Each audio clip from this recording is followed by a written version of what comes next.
You have a go to proceed with terminal count and launch of Artemis I. Or go for launch. Go for launch. And weather is go for launch. For the Artemis generation, this is for you. At this time, I give you a go to resume count and launch Artemis I. Core stage engine start. 3, 2, 1. Boosters in ignition. And liftoff of Artemis I.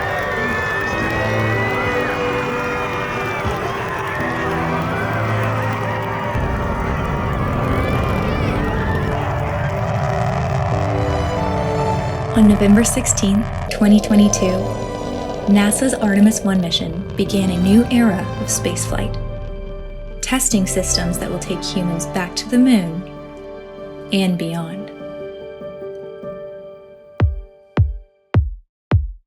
The Space Launch System built for Artemis I is the most powerful rocket in the world. Just how big is it? The Artemis rocket system reaches a height of 322 feet. That's taller than the Statue of Liberty, and it weighs an astounding 5.75 million pounds. That's like launching the weight of 450 elephants into space.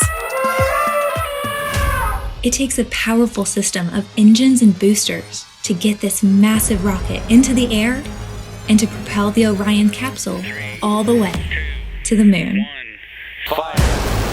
2 solid rocket boosters burn about 6 tons of solid propellant each second to help lift the rocket off the launch pad.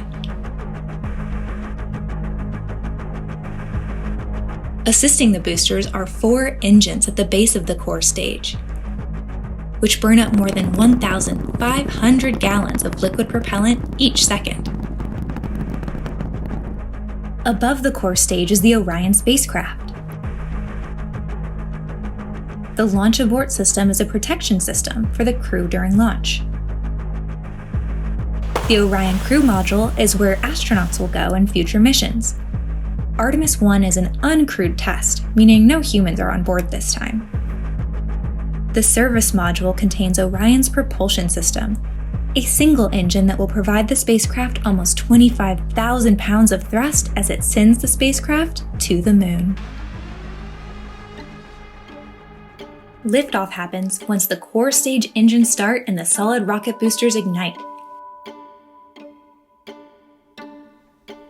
The rocket rapidly gains speed as it lights up the sky.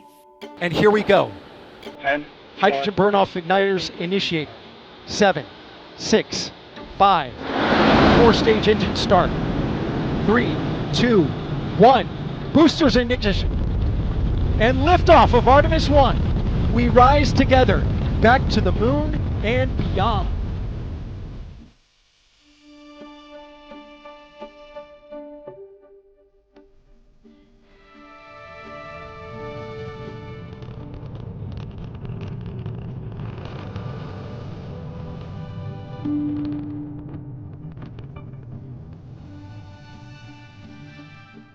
About 2 minutes into the flight, the rocket releases the 2 solid rocket boosters.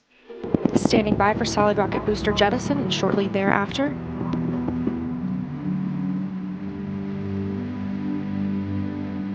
Their job is complete. Confirmation that the solid rocket boosters have separated. Shortly after, the launch abort system is released from the top of the crew module. The core stage and its engines continue to propel the spacecraft to over 17,000 miles per hour. And then they, too, separate. With a final push, the single engine of the interim cryogenic propulsion stage thrusts Orion onto the moon. The propulsion stage separates 2 hours into the flight, leaving Orion on its own for the remaining journey. It took Orion several days to get to the moon, where it remained in a distant orbit for almost a week.